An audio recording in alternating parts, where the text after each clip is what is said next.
Dalam perjalanan hidup, kita seringkali dipengaruhi oleh orang-orang di sekitar kita.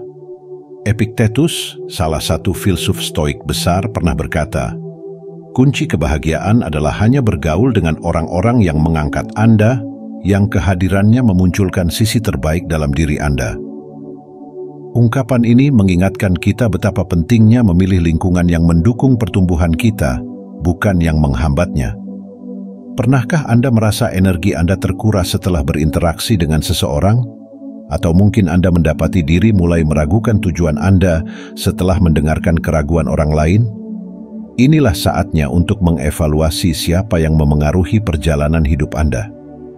Hari ini, kita akan membahas 7 jenis orang yang dapat menghambat kemajuan Anda menurut filosofi Stoik, serta bagaimana cara bijak untuk menghadapi mereka tanpa kehilangan ketenangan batin dan tujuan hidup Anda. Mari kita mulai perjalanan ini dengan penuh kesadaran dan kebijaksanaan. 1. Si pengeluh. Si pengeluh adalah sosok yang selalu menemukan alasan untuk tidak puas. Entah itu tentang cuaca yang terlalu panas atau terlalu dingin, pekerjaan yang melelahkan, atau sekadar makanan di restoran yang tidak sesuai ekspektasi. Tidak ada yang luput dari keluhan mereka. Mungkin Anda pernah berpikir, mengapa ini harus menjadi masalah saya? Saya bisa saja mengabaikannya. Namun kenyataannya tidak semudah itu. Konsistensi keluhan yang mereka lontarkan memiliki efek yang sangat merusak secara mental, meskipun kita tidak menyadarinya. Ibarat keran bocor, energi emosional Anda akan terkuras perlahan, satu tetes demi satu tetes. Stoicisme mengajarkan kita untuk memfokuskan perhatian hanya pada hal-hal yang dapat kita kendalikan dan mencari solusi daripada berlama-lama dalam permasalahan. Namun, berada di sekitar si pengeluh terlalu lama akan membuat prinsip ini sulit diterapkan. Bayangkan situasi ini. Anda bekerja sama dalam satu tim dengan seseorang yang selalu mengeluh tentang kurangnya sumber daya, tentang beban kerja, atau bahkan tentang perilaku anggota tim lain. Setiap pertemuan yang seharusnya menjadi ajang diskusi konstruktif berubah menjadi sesi penuh keluhan yang melelahkan. Tanpa disadari, produktivitas tim akan menurun, solusi akan sulit ditemukan, dan Anda sendiri akan mulai merasa terbebani.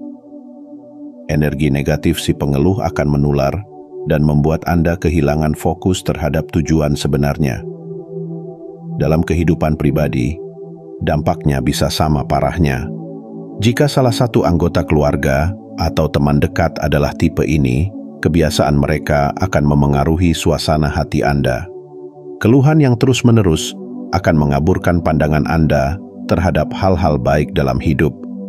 Anda akan mulai memperhatikan masalah kecil yang sebelumnya tidak Anda anggap penting, dan kehilangan rasa syukur yang seharusnya menjadi fondasi ketenangan batin.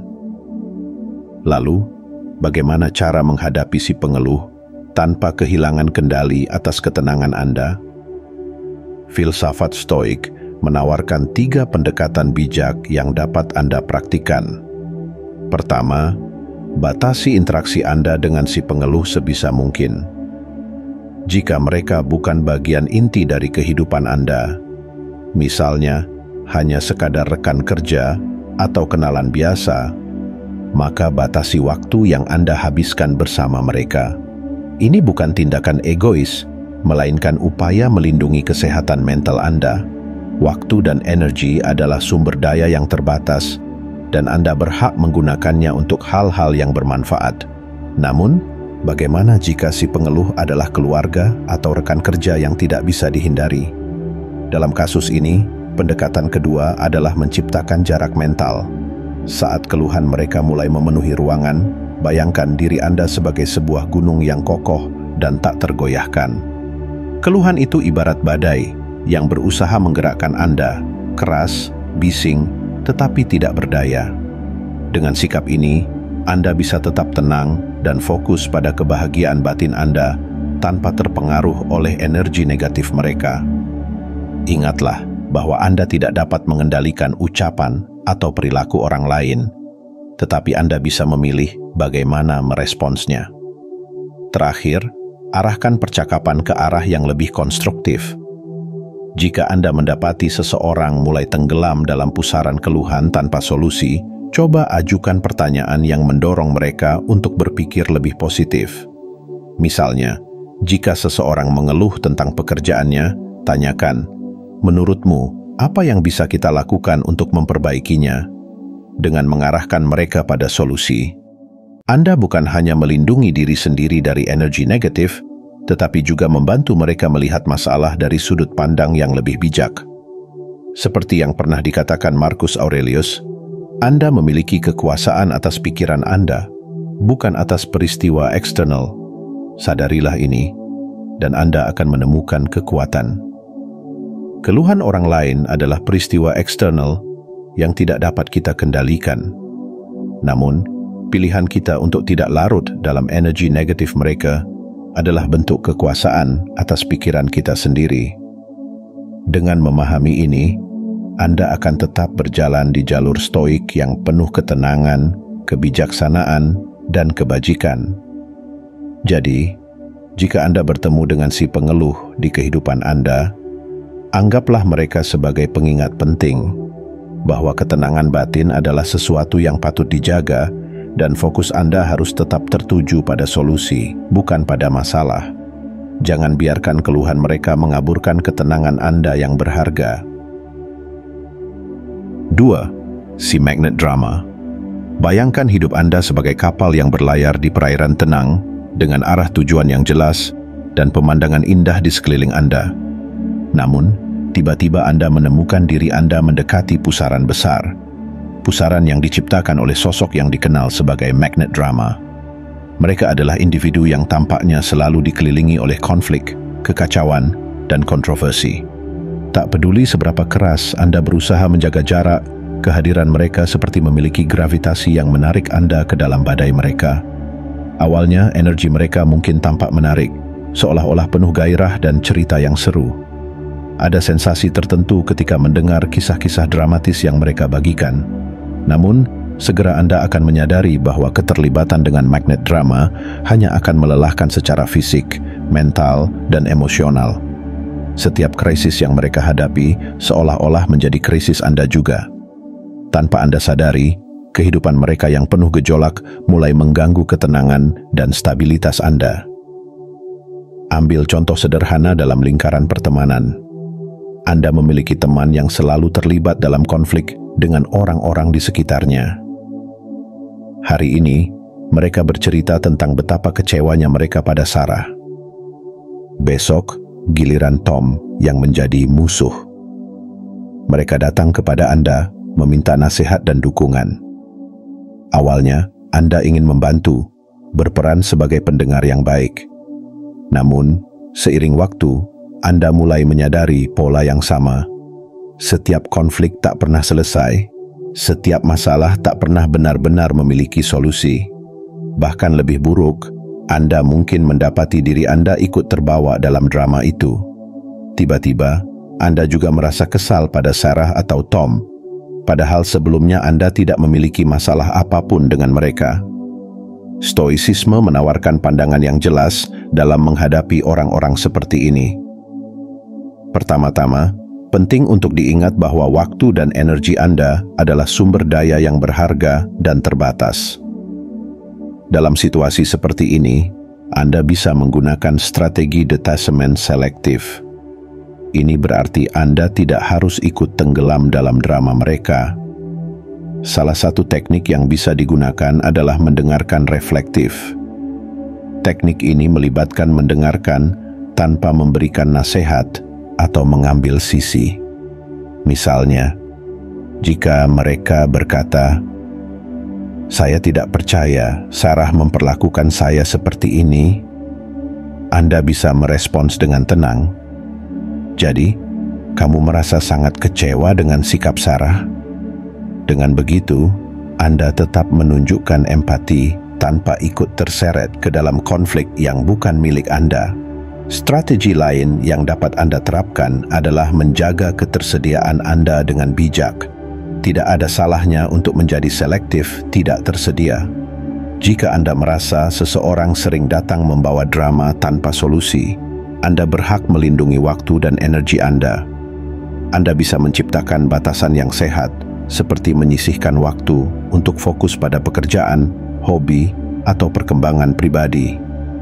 Selama periode ini, biarkan ponsel Anda dalam mode diam atau tidak menjawab panggilan yang tidak mendesak. Sikap ini bukan berarti Anda tidak peduli, tetapi justru menunjukkan bahwa Anda menghargai keseimbangan hidup Anda. Marcus Aurelius, seorang kaisar Romawi dan filsuf Stoik, pernah berkata, "Jika Anda diganggu oleh sesuatu dari luar, rasa sakit itu tidak datang dari hal itu sendiri, tetapi dari penilaian Anda terhadapnya, dan Anda memiliki kekuatan untuk menghapus penilaian itu." Kata-kata ini memberikan kita kebijaksanaan dalam menghadapi magnet drama. Kekacauan yang mereka ciptakan sebenarnya hanya memiliki dampak jika kita memberikan perhatian penuh pada mereka. Jika kita memilih untuk melihat drama itu sebagai sekadar badai yang lewat, maka kita akan mampu menjaga ketenangan batin kita. Selain itu, Stoicisme juga mengajarkan kita untuk berfokus pada apa yang dapat kita kendalikan.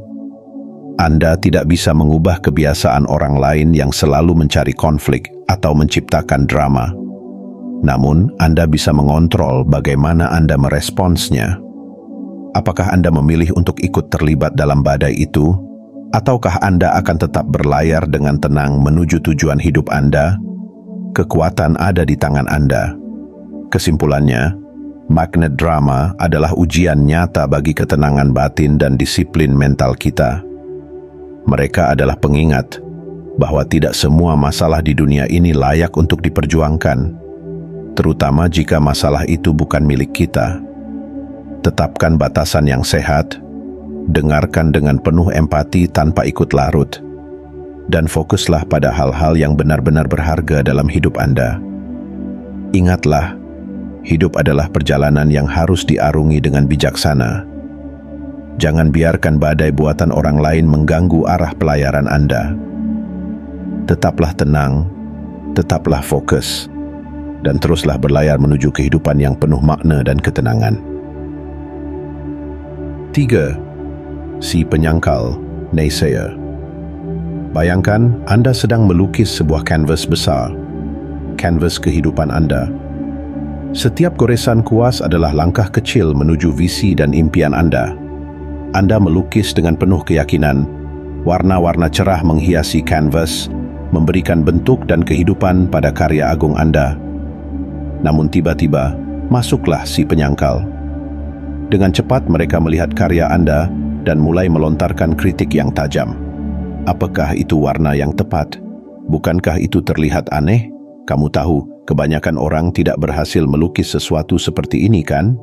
Kata-kata mereka bagaikan sapuan abu-abu yang perlahan-lahan meredupkan kilau warna di kanvas Anda. Si penyangkal adalah individu yang selalu menanamkan keraguan dalam pikiran Anda. Mereka bukan pemberi kritik yang membangun, yang membantu Anda tumbuh dengan masukan berharga. Sebaliknya, mereka adalah sumber ketidakpastian dan negativitas. Ketika Anda berbagi rencana atau impian, bukannya memberikan dukungan atau saran, mereka akan langsung menunjukkan semua kelemahan dan hambatan yang mungkin terjadi. Tanpa disadari, ucapan mereka bisa merasuk ke dalam pikiran Anda, menggerogoti keyakinan yang telah Anda bangun dengan susah payah. Contoh yang sederhana mungkin terjadi ketika Anda ingin memulai sesuatu yang baru, entah itu membuka bisnis, mengganti karier, atau mengejar passion yang sudah lama terpendam. Anda telah melakukan riset, belajar dari mereka yang berpengalaman, bahkan mempersiapkan langkah awal dengan penuh semangat. Namun ketika Anda bercerita pada seorang teman atau anggota keluarga yang merupakan si penyangkal, respons mereka bisa meredupkan api semangat Anda. Mereka mungkin berkata, "Pasar itu sudah jenuh. Apakah kamu benar-benar punya keterampilan yang dibutuhkan? Bagaimana kalau kamu gagal?"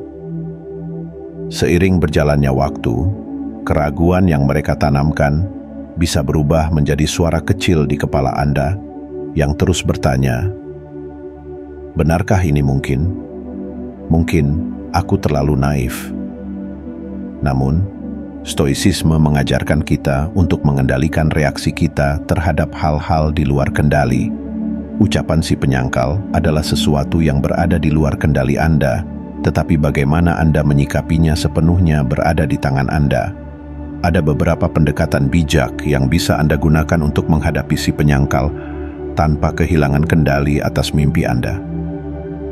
Pertama, ubahlah dinamika percakapan dengan meminta saran mereka secara langsung. Ketika seseorang berada dalam posisi penasehat, mereka cenderung lebih berhati-hati dan konstruktif dengan kata-kata mereka. Misalnya, jika mereka mengatakan, "Ide ini tidak akan berhasil, terlalu banyak risiko," Anda bisa membalas dengan, "Kalau begitu, bagaimana menurutmu seseorang bisa memulai bisnis seperti ini dengan sukses?" Dengan cara ini, Anda membalikkan negativitas mereka menjadi kesempatan untuk berdiskusi dengan lebih konstruktif. Kedua, gunakan teknik tantangan balik positif.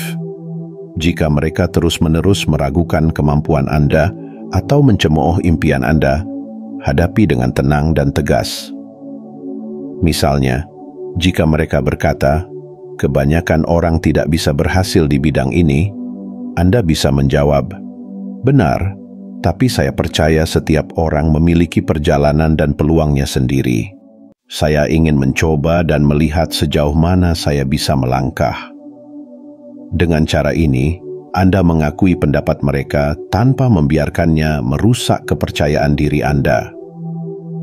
Epictetus pernah mengatakan, "Tidak ada yang dapat merusak Anda lebih dari pikiran Anda sendiri." Jika Anda membiarkan keraguan dari si penyangkal meresap ke dalam pikiran Anda sendirilah yang menghentikan langkah Anda. Namun, jika Anda mampu menyaring apa yang bermanfaat dan membuang yang tidak, maka Anda akan tetap kokoh pada jalan Anda. Dengarkan pendapat mereka, tetapi jangan biarkan itu menjadi batasan bagi apa yang bisa Anda capai.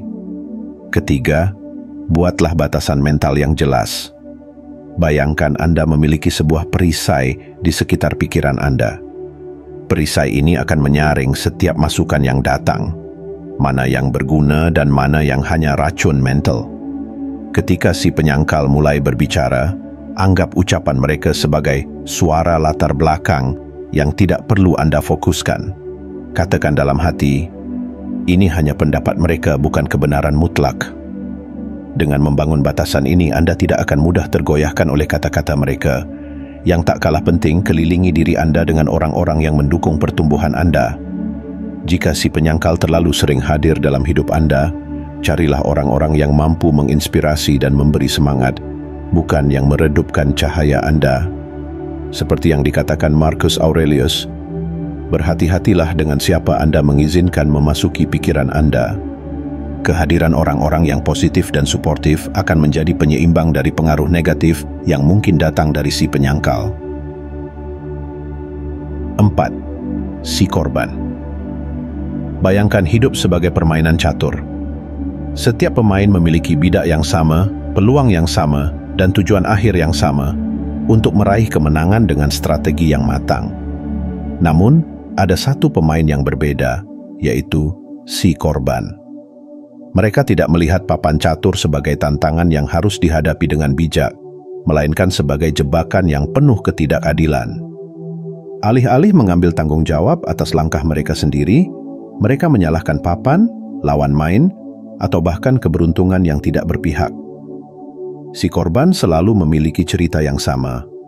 Dunia tidak adil, dan saya adalah korban dari keadaan ini. Setiap kali terjadi masalah, mereka menempatkan diri sebagai pihak yang tidak berdaya, terjebak dalam skenario yang seolah-olah diatur oleh kekuatan luar yang tak terkendali. Mereka berkata, "Aku tidak bisa maju di karierku karena bosku tidak menyukaiku," atau "Aku tidak bisa menurunkan berat badan karena genetika burukku." Kata-kata seperti ini terdengar familiar, bukan?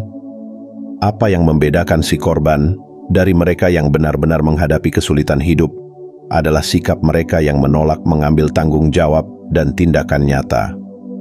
Mereka memilih untuk terus-menerus bercerita tentang penderitaan mereka tanpa pernah mencoba keluar dari lingkaran itu. Lebih buruk lagi, Jika Anda terlalu lama berada di sekitar mereka, pola pikir korban ini bisa menular. Tanpa disadari, Anda mulai melihat hidup Anda sendiri dari sudut pandang serupa, menganggap segala hal sebagai sesuatu yang terjadi kepada Anda, bukan sesuatu yang bisa Anda kendalikan. Bayangkan, Anda memiliki teman yang selalu mengeluh tentang hubungan cintanya yang selalu berakhir buruk. Setiap kali putus, dia menyalahkan pasangannya. Aku selalu bertemu dengan orang yang salah. Aku tidak punya keberuntungan dalam cinta. Anda pun merasa simpati dan mencoba membantu. Anda memberikan saran, menjadi pendengar setia, bahkan terkadang rela meluangkan waktu berjam-jam untuk membantunya mencari solusi. Namun, minggu berlalu, bulan berlalu, dan siklus yang sama terus berulang. Anda mulai menyadari bahwa mereka sebenarnya tidak mencari solusi. Mereka hanya mencari pendengar untuk menguatkan narasi bahwa mereka adalah korban yang malang. Dalam menghadapi si korban, filsafat Stoik menawarkan pendekatan yang tegas tetapi penuh kasih. Langkah pertama adalah menyadari bahwa Anda tidak bisa menyelamatkan mereka. Meskipun niat Anda baik, berusaha menjadi penyelamat bagi si korban hanya akan menguras energi Anda. Stoikisme mengajarkan kita untuk fokus pada apa yang bisa kita kendalikan, dan perilaku orang lain bukanlah salah satunya.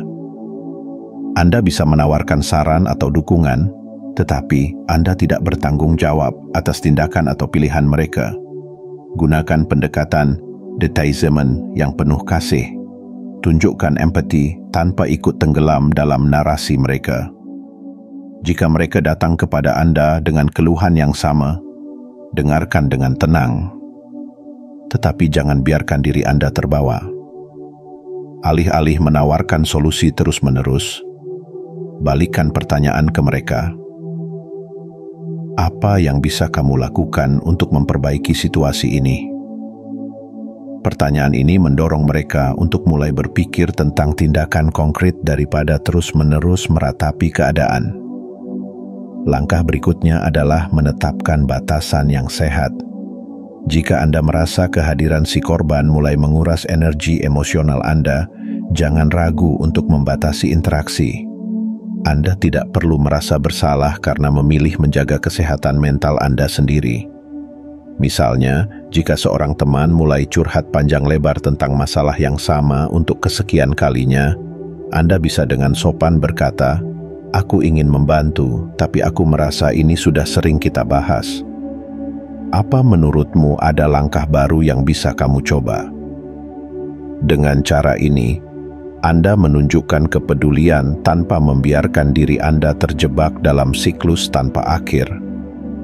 Marcus Aurelius dalam Meditations pernah menulis, Anda memiliki kekuasaan untuk mengendalikan pikiran Anda, bukan peristiwa eksternal. Sadarilah ini, dan Anda akan menemukan kekuatan. Ketika menghadapi si korban, ingatlah bahwa Anda memiliki kendali penuh atas bagaimana Anda merespons situasi ini. Pilihlah untuk menjaga ketenangan Anda, alih-alih terbawa arus pesimisme mereka. Terakhir, jadilah contoh dari prinsip Stoik itu sendiri.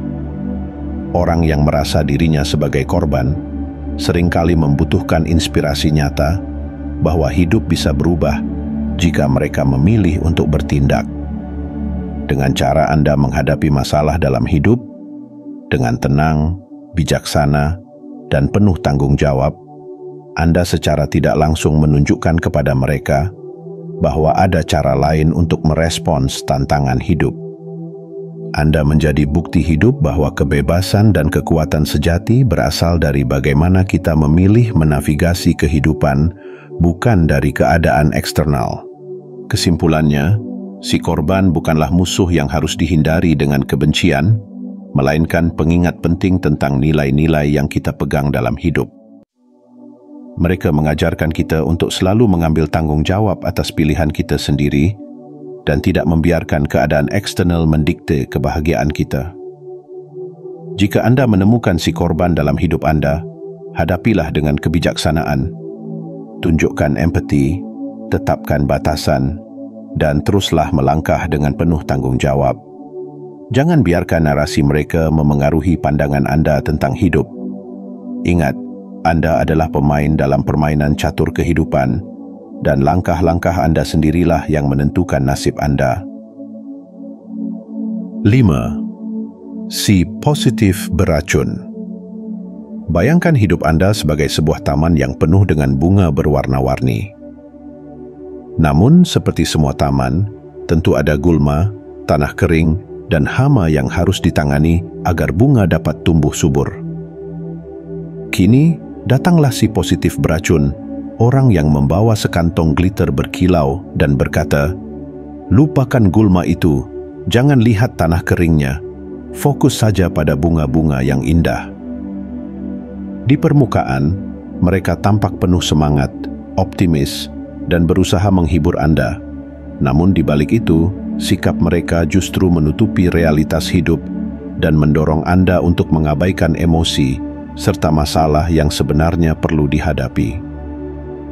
Si positif beracun adalah orang yang selalu berkata, "Kamu hanya perlu bahagia," atau "Jangan pikirkan itu, segalanya pasti baik-baik saja." Mereka menolak mengakui bahwa kehidupan adalah gabungan dari kebahagiaan dan kesedihan, keberhasilan dan kegagalan, cahaya dan kegelapan. Dengan cara ini, mereka meremehkan kompleksitas kehidupan dan mengabaikan validitas emosi negatif yang kita alami. Alih-alih membantu, sikap mereka justru membuat kita merasa bersalah karena mengalami perasaan seperti sedih, marah, atau kecewa.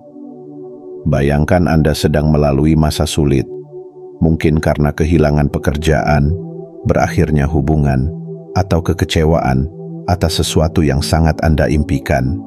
Anda datang kepada seorang teman untuk berbagi beban, tetapi alih-alih mendengarkan, mereka dengan cepat berkata, "Ah, sudahlah, banyak ikan di laut, lupakan saja dan tersenyumlah." Kata-kata ini, meskipun terdengar manis, terasa kosong. Anda tidak merasa didengar atau dimengerti. Bahkan, Anda mungkin merasa bahwa perasaan Anda salah atau tidak pantas. Dalam pandangan filsafat Stoik, emosi negatif adalah bagian dari pengalaman manusia yang tidak boleh diabaikan. Menurut Stoicisme, kita harus mampu menghadapi kenyataan apa adanya, tidak hanya yang indah, tetapi juga yang menyakitkan. Mengabaikan kesedihan bukanlah solusi. Yang perlu dilakukan adalah memahami, menerima, dan mengatasinya dengan bijak. Seperti yang dikatakan Seneca, tidak ada yang lebih tidak bermanfaat daripada mencari kebahagiaan dengan melarikan diri dari ketidakbahagiaan. Dengan kata lain, menghindari perasaan negatif hanya akan memperpanjang penderitaan itu sendiri. Bagaimana cara menghadapi si positif beracun tanpa kehilangan keseimbangan emosi Anda? Pertama, akui dan beri nama emosi Anda sendiri. Psikolog menyebut ini sebagai emotional granularity, yaitu kemampuan untuk mengenali dan membedakan berbagai emosi yang Anda rasakan. Daripada berkata, "Aku sedih," Anda bisa mengatakan, "Aku merasa kecewa karena usahaku belum membuahkan hasil seperti yang diharapkan, dan itu wajar." Dengan memberikan label yang spesifik, Anda memberdayakan diri sendiri untuk menerima emosi tersebut dengan jernih, tanpa harus merasa bersalah. Selanjutnya, jelaskan batasan Anda dengan sopan, tetapi tegas. Jika si positif beracun terus memaksakan sikap optimis yang berlebihan, sampaikan bahwa Anda membutuhkan ruang untuk merasakan dan memproses emosi Anda. Misalnya, Anda bisa berkata, "Aku menghargai niat baikmu, tapi aku butuh waktu untuk benar-benar memahami apa yang aku rasakan. Aku yakin ini akan membantuku untuk merasa lebih baik dalam jangka panjang." Dengan cara ini, Anda melindungi kesehatan mental Anda tanpa menyinggung perasaan mereka. Yang ketiga, ajak mereka memahami keseimbangan antara cahaya dan kegelapan. Kehidupan bukan hanya tentang kebahagiaan dan keberhasilan, tetapi juga tentang menerima kesulitan sebagai bagian dari pertumbuhan. Jika mereka berkata, "Fokus saja pada hal-hal positif," Anda bisa menjawab, "Aku setuju bahwa bersyukur itu penting, tapi aku juga percaya bahwa perasaan sulit yang aku rasakan ini bisa mengajarkanku sesuatu yang berharga." Pendekatan ini akan membantu Anda merangkul emosi secara seimbang dan realistis, sebuah prinsip inti dalam stoicisme. Marcus Aurelius dalam renungannya pernah menulis, "Kehidupan kita ditenun oleh benang-benang kebaikan dan kesulitan. Untuk menemukan kedamaian, kita harus menerima keduanya dengan lapang dada." Kalimat ini mengingatkan kita bahwa kebahagiaan sejati bukan berasal dari mengabaikan hal-hal sulit, tetapi dari kemampuan kita untuk tetap tenang dan bijak dalam menghadapinya. Akhirnya, penting untuk memahami bahwa si positif beracun mungkin memiliki niat baik. Mereka mungkin ingin membantu Anda keluar dari kesedihan atau masalah, tetapi caranya tidak selalu tepat. Karena itu, alih-alih marah atau frustrasi, lihatlah mereka sebagai pengingat penting bahwa kita tidak perlu menolak emosi negatif untuk menemukan kedamaian. Hidup adalah kombinasi yang sempurna antara suka dan duka, dan tugas kita adalah menerima keduanya sebagai guru yang berharga. Jadi, jika Anda bertemu dengan si positif beracun, tetaplah teguh pada prinsip Anda. Akui perasaan Anda, hadapi realitas dengan keberanian, dan jadilah seperti taman yang tumbuh subur bukan hanya karena sinar matahari, tetapi juga karena hujan yang datang. Kehidupan yang seimbang adalah kehidupan yang mencakup cahaya dan bayangan. Keduanya hadir untuk memperkaya perjalanan kita menuju kebijaksanaan sejati. Terimalah setiap emosi, proseslah dengan bijak, dan teruslah melangkah dengan ketenangan hati. 6. Si Manipulator. Bayangkan hidup Anda sebagai sebuah naskah film yang Anda tulis sendiri. Anda adalah karakter utama, memiliki visi tentang bagaimana cerita ini akan berkembang, siapa yang akan menjadi tokoh pendukung, dan bagaimana akhir cerita akan terjadi. Namun, tiba-tiba muncul si manipulator, sosok yang seperti sutradara bayangan yang berusaha mengubah naskah Anda tanpa izin. Mereka menyusup ke dalam kehidupan Anda dengan tujuan tersembunyi, seringkali membuat Anda bertindak bukan demi kepentingan Anda, tetapi demi kepentingan mereka. Manipulasi mereka bisa halus, bahkan nyaris tak terlihat, sampai akhirnya Anda menyadari bahwa arah hidup Anda perlahan-lahan menyimpang dari jalur yang Anda tentukan sendiri. Si manipulator adalah ahli dalam memainkan emosi, memanfaatkan rasa bersalah, kewajiban, atau bahkan keinginan Anda untuk disukai. Mereka bisa muncul dalam berbagai bentuk. Seorang teman yang selalu meminta bantuan tetapi jarang membalasnya, seorang kolega yang secara halus membebankan tugas tambahan kepada Anda, atau bahkan anggota keluarga yang menggunakan rasa bersalah sebagai alat untuk mengontrol keputusan Anda. Manipulasi tidak selalu terlihat jahat di permukaan. Seringkali, ia diselimuti dengan kata-kata manis dan janji yang menggoda. Namun, jika dibiarkan, dampaknya bisa sangat merusak. Anda kehilangan kendali atas hidup Anda dan merasa terkuras secara mental dan emosional. Misalkan Anda memiliki teman yang selalu berhasil membuat Anda membayar makan malam setiap kali kalian bertemu. Mereka berkata dengan nada penuh kepolosan, "Aku sedang dalam masa sulit sekarang, kamu kan sukses, pasti ini nggak berat buat kamu." Kalimat seperti ini terdengar lembut, tetapi di baliknya ada strategi untuk memanfaatkan kebaikan hati Anda. Awalnya mungkin Anda tidak keberatan, tetapi lama-kelamaan Anda menyadari bahwa mereka sebenarnya hanya mengandalkan Anda. Jika Anda mencoba menolak, mereka mungkin membuat Anda merasa bersalah atau egois. Dalam menghadapi si manipulator, filsafat Stoik mengajarkan kita untuk menetapkan batasan yang jelas dan mempertahankan kendali atas respons kita. Pertama, pahamilah bahwa Anda tidak wajib memenuhi semua permintaan orang lain, terutama jika itu bertentangan dengan kebutuhan atau prinsip Anda. Kata tidak adalah alat yang sangat berharga dan Anda berhak menggunakannya. Jika seseorang berusaha memanfaatkan Anda, tetaplah tenang dan tolak dengan tegas tetapi sopan. Misalnya, jika seorang teman terus meminta uang, Anda bisa berkata, "Aku tidak bisa meminjamkan uang, tapi aku siap mendukungmu dengan cara lain." Langkah kedua adalah menggunakan teknik fogging, sebuah strategi sederhana yang melibatkan persetujuan parsial terhadap ucapan si manipulator, tetapi tanpa menyerah pada tuntutan mereka. Jika seseorang berkata, "Kamu pasti bisa mengerjakan ini, kamu kan selalu baik hati," Anda bisa merespons, "Ya, aku memang senang membantu, tapi kali ini aku harus fokus pada tanggung jawabku sendiri." Teknik ini menghentikan mereka dari upaya manipulasi lebih lanjut tanpa menciptakan konflik yang tidak perlu. Selain itu, Anda perlu mengasah kesadaran diri agar dapat mengenali pola manipulasi sejak dini. Manipulator sering menggunakan kelemahan emosional Anda. Apakah itu rasa ingin diterima, rasa bersalah, atau keinginan untuk merasa berguna?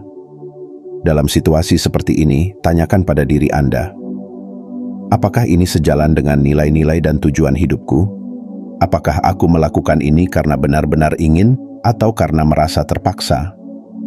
Stoikisme mengingatkan kita bahwa kebebasan sejati terletak pada kemampuan kita untuk bertindak sesuai dengan prinsip dan nilai kita sendiri, bukan dikendalikan oleh orang lain. Epictetus pernah berkata, "Kita tidak bisa mengontrol tindakan orang lain, tetapi kita selalu bisa memilih bagaimana kita meresponsnya." Manipulator hanya memiliki kekuatan sejauh Anda mengizinkannya. Jika Anda tetap tenang, sadar, dan konsisten mempertahankan batasan Anda, mereka tidak akan bisa memegang kendali atas Anda. Ingatlah bahwa tindakan Anda adalah milik Anda sendiri. Jangan biarkan siapapun mengendalikan naskah hidup yang Anda tulis. Langkah terakhir adalah menjaga integritas dan tujuan hidup Anda. Jika Anda menyadari bahwa seseorang sering mencoba mengarahkan hidup Anda demi kepentingan mereka, evaluasilah hubungan tersebut. Bertanya pada diri sendiri, apakah hubungan ini mendukung pertumbuhanku? Apakah kehadiran mereka memberikan nilai positif dalam hidupku? Jika jawabannya tidak, Anda memiliki hak penuh untuk menjaga jarak dan melindungi ketenangan batin Anda. Tidak semua orang berhak mendapatkan akses tanpa batas ke dalam hidup Anda. Dalam filsafat Stoik, kebebasan pribadi adalah inti dari kehidupan yang baik. Anda adalah pemegang kendali atas pikiran, tindakan, dan keputusan Anda. Si manipulator mungkin mencoba mengubah alur cerita hidup Anda, tetapi hanya Anda yang memiliki pena untuk menulisnya. Jadi, tetapkan batasan, hadapi mereka dengan ketenangan, dan pastikan setiap langkah yang Anda ambil selaras dengan nilai-nilai dan tujuan hidup Anda. Ingat, hidup Anda adalah milik Anda sepenuhnya, dan tidak seorang pun berhak memanipulasi narasi yang sedang Anda tulis. 7. Si penyita waktu. Bayangkan hidup Anda sebagai sebuah simfoni indah. Setiap instrumen melambangkan tugas, tujuan, dan komitmen yang telah Anda tetapkan.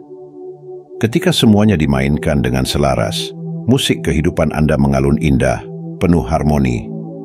Namun tiba-tiba muncul si penyita waktu, mereka yang seperti nada sumbang yang memecah irama simfoni Anda. Mereka datang tanpa undangan, menginterupsi keseimbangan, dan dengan cepat mencuri waktu Anda, sedikit demi sedikit, hingga Anda menyadari bahwa hari Anda telah terbuang sia-sia. Si penyita waktu tidak selalu datang dengan niat buruk. Seringkali mereka tampak ramah dan penuh perhatian. Namun, di balik kebaikan tersebut, mereka membuat Anda teralihkan dari hal-hal yang benar-benar penting. Ini bisa berupa kolega di tempat kerja yang selalu mampir ke meja Anda untuk membahas topik tidak penting, atau teman yang terus-menerus mengajak Anda ke acara sosial yang tidak sejalan dengan prioritas hidup Anda. Bahkan teknologi seperti pesan singkat, notifikasi media sosial, atau panggilan yang tidak mendesak bisa menjadi penyita waktu yang paling lihai. Contoh sederhana mungkin terjadi saat Anda berencana untuk menyelesaikan tugas penting. Anda sudah mempersiapkan diri, fokus, dan duduk di depan meja kerja. Namun, tiba-tiba seorang rekan datang dan berkata, "Bisa bantu sebentar? Ini tidak akan lama kok." Anda, dengan niat baik, setuju untuk membantu. 5 menit berubah menjadi 30 menit, lalu 1 jam. Pada akhir hari, tugas Anda terbengkalai, dan Anda merasa frustrasi. Waktu yang tadinya bisa Anda gunakan untuk hal produktif telah hilang, dan tidak ada yang bisa mengembalikannya. Dalam stoicisme, waktu adalah sumber daya paling berharga yang kita miliki. Seneca pernah berkata, hidup kita cukup panjang jika kita tahu bagaimana menggunakannya dengan baik. Dengan kata lain, masalahnya bukan pada keterbatasan waktu, tetapi pada bagaimana kita membiarkan waktu itu disia-siakan. Oleh karena itu, menghadapi si penyita waktu membutuhkan kebijaksanaan, disiplin, dan keberanian untuk mengatakan tidak. Langkah pertama adalah menyadari betapa berharganya waktu Anda. Setiap menit yang Anda habiskan harus membawa Anda lebih dekat pada tujuan hidup yang Anda tetapkan. Jika seseorang datang dengan permintaan yang tidak mendesak atau tidak penting, tanyakan pada diri Anda, apakah ini sejalan dengan prioritas saya? Apakah ini pantas untuk menghabiskan waktu saya? Jika jawabannya tidak, maka Anda berhak menolak tanpa merasa bersalah.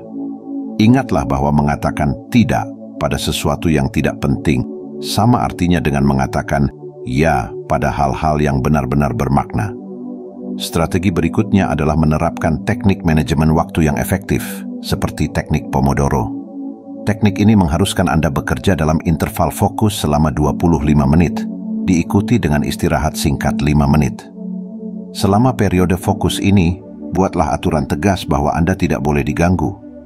Jika seseorang mencoba menginterupsi, katakan dengan sopan tetapi tegas, "Saya sedang fokus mengerjakan sesuatu sekarang.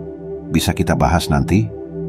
Dengan cara ini, Anda menetapkan batasan yang jelas tanpa menimbulkan konflik. Selain itu, penting untuk mengidentifikasi pola penyita waktu dalam hidup Anda. Jika ada teman yang terus-menerus mengajak Anda ke acara-acara yang tidak Anda minati, atau rekan kerja yang selalu menyerahkan tugas tambahan, kenali kebiasaan ini sejak dini dan tetapkan batasan. Anda bisa berkata, "Aku menghargai undanganmu, tapi saat ini aku harus fokus pada prioritas pribadiku." Menolak dengan sopan tetapi tegas akan membantu Anda melindungi waktu berharga Anda. Marcus Aurelius, seorang filsuf Stoik dan kaisar Romawi, mengingatkan kita, lakukan apa yang harus dilakukan dan jangan terganggu oleh hal-hal yang tidak penting. Waktu Anda adalah milik Anda, dan bagaimana Anda menggunakannya mencerminkan nilai-nilai dan tujuan hidup Anda. Jangan biarkan orang lain atau hal-hal sepele mengendalikan simfoni Anda. Jadilah pemimpin orkestra dalam kehidupan Anda sendiri, dan arahkan setiap nada dengan penuh kesadaran dan tujuan. Langkah terakhir dalam menghadapi si penyita waktu adalah berani mengevaluasi hubungan Anda dengan mereka. Jika seseorang terus-menerus mengganggu produktivitas atau keseimbangan hidup Anda tanpa menyadari dampaknya, tanyakan, apakah hubungan ini membawa nilai positif dalam hidup saya? Apakah mereka menghargai waktu saya sebagaimana saya menghargai mereka?